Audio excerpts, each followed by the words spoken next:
अस्सलाम वालेकुम दोस्तों। पाकिस्तान जनूब अफ्रीका के दरमियान दूसरे टेस्ट मैच का पहला रोज ठीक रहा, बट पाकिस्तान को एक बढ़तरी मिल रही थी जो उनको कंटिन्यू रखनी चाहिए थी। 145 पर एक आउट है, 246 पर पांचवां फिर आउट हुआ, यानी 100 के लगभग में आपने 4 विकेट्स गवा दी, जो कि बड़ी विकेट्स होती हैं, बल्लेबाज होते हैं। वैसे इस पे भी बात होगी कि सलमान अली आगा 7 नंबर पे आके बल्लेबाजी करते हैं और ठीक ठाक किस्म के टेस्ट के अंदर वो है, तो वो कहां पे है? फिर ये भी होगा अगर वो नहीं तो फिर कौन इस नंबर पे बैटिंग करे। मगर मोस्ट इंपॉर्टेंट चीजें या हाईलाइट्स जो हुई आज के दिन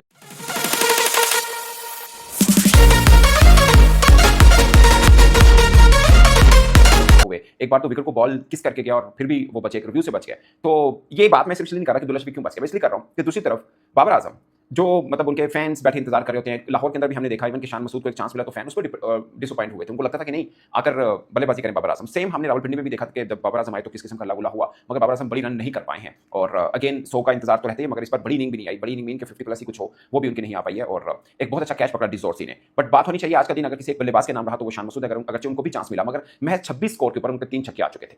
हार्मर को जिस तरह 2 बार निकल के उन्होंने बाहर मारा, खासकर उनके पहले ओवर के अंदर जिस तरह निकल के उन्होंने अटैकिंग खेली, हालांकि लेफ्ट हैंड बैट्समैन खेल रहा हो, स्पिन बॉल कर रहा हो, टेस्ट क्रिकेट चल रही हो, आप कप्तान हो और इस तरह के निकल के मारे। वैसे मैंने देखा है शान मसूद को कई बार, वो 35-40 वाली इनिंग भी खेलें तो अच्छा उस तरह से खेलते हैं, अच्छी निक पे नजर आते हैं। मैं तो बड़ा सोचता था कि इस बल्लेबाज को शायद व्हाइट बॉल में भी होना चाहिए। लाइक वैसे तो टी20 भी खेले, 2022 टी20 वर्ल्ड कप खेले, उसमें इंग्लैंड इंडिया दोनों के खिलाफ अच्छी बल्लेबाजी की है। थोड़ा सा ओवर शैडो रहते हैं ये, बट बुरा प्लेयर नहीं है, इनके ऊपर हमेशा रहता है, क्योंकि पाकिस्तान टीम के अंदर वाहिद ये क्रिकेटर है जो हम्बल फैमिली से नहीं है। मगर इनका ये कसूर तो नहीं है, अगर वो मेहनत करते हैं, सबसे फिट भी दिख रहे होते हैं, बैटिंग भी अच्छी करते हैं, तो इनके ऊपर बेजा किस्म का क्रिटिसिज्म होता है। पिछले वर्ल्ड टेस्ट चैंपियनशिप के साइकिल के अंदर सबसे ज्यादा 100 अगर सऊद शकील के हैं तो शान मसूद के भी 200 हैं, और जबरदस्त किस्म की अटैकिंग क्रिकेट भी ये खेलते हैं। अगर पिछले WTC के अंदर आगा के भी 200 थे और दुल्ला शफीक के भी 200 थे, मगर दुल्ला शफीक का 100 जो इंग्लैंड के खिलाफ बना था वो पिच बहुत ही उस टाइप की थी जहां पे कुछ खास रहा नहीं था, बट फिर भी मतलब उनका 100 है, जाहिर है, क्योंकि टफ पिच के ऊपर भी तो बैटिंग की है ना उन्होंने। सो ये कुछ खिलाड़ी जिनकी अच्छी परफॉर्मेंस है। बात मैं सिर्फ इसलिए कर रहा हूं कि हर सीरीज के बाद बात होती है कि शान मसूद को कप्तानी से हटा दो, रन नहीं कर रहे, पीछे अच्छे बल्लेबाज हैं, बला बला। मैं मानता हूं कि हुरैरा उसको सिर्फ 2 ही टेस्ट मैच मिले, उसके बाद उनकी वो वापस चले गए बेचारे डोमेस्टिक के अंदर। जितना उन्होंने अच्छा खेला था डोमेस्टिक सीजन, उनको लंबी क्रिकेट मिलनी चाहिए थी। टेस्ट क्रिकेट में 2 चांस, कुछ 1-2 चांसेस, कोई चांसेस नहीं होते।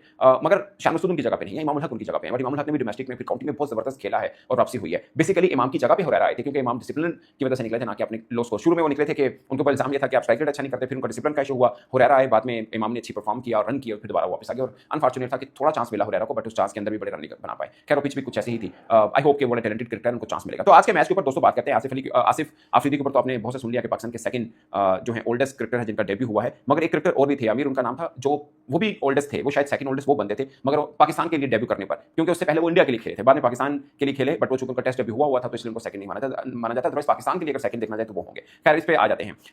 260वां क्रिकेटर बने हैं आसिफ अफरीदी, मगर एक दिलचस्प बात है कि 47 क्रिकेटर ऐसे हैं जिन्होंने सिर्फ एक टेस्ट मैच खेला है। उसमें से 1952 से लेकर 99 तक सिर्फ 25 क्रिकेटर ऐसे हैं।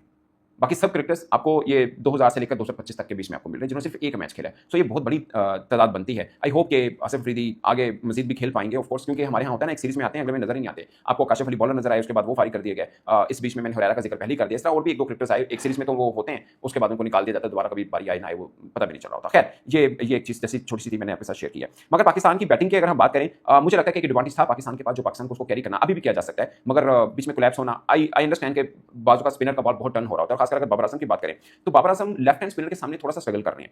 लेफ्ट हैंड स्पिनर के सामने अगर टेस्ट क्रिकेट के अंदर वो ज्यादातर हेजलवुड से आउट हुए हैं, मगर प्रभात जसूरिया जो श्रीलंका के लेफ्ट हैंड स्पिनर हैं, उन्होंने 6 बार किया, जोश हेजलवुड ने 7 बार किया हुआ है, नथन लाइन ने 5 बार किया हुआ है, और कैशव महाराज ने अब चौथी बार कर दिया। अगर रबादा ने भी 4 दफा आउट किया हुआ है बाबर आजम को। सो महाराज का मैं पहले भी एक्सपेक्ट कर रहा था जब वो आएंगे तो बाबर आजम के साथ उनका मैचअप रहेगा, क्योंकि बाबर आजम को वो पहले भी 3 बार आउट कर चुके थे और चौथी बार आउट किया। सेम मतलब रबादा ने भी 4 बार आउट किया हुआ है उनको। सो ये है। तो 29 टेस्ट इनिंग्स हो गई हैं बाबर आजम विद 900 और 45 टोटल इनिंग्स हो गई हैं टी20 वनडे और टेस्ट इनिंग मिला के, जो उनका सो नहीं आ रहा। मगर दिसंबर 2022 से लेकर अब तक टेस्ट क्रिकेट में सोना आना थोड़ा सा तशवीशनाक जरूर है, और बहुत से लोग इस बारे में बात भी कर रहे हैं, लिख भी रहे हैं कि बाबर आजम क्यों नहीं आ रहे रन।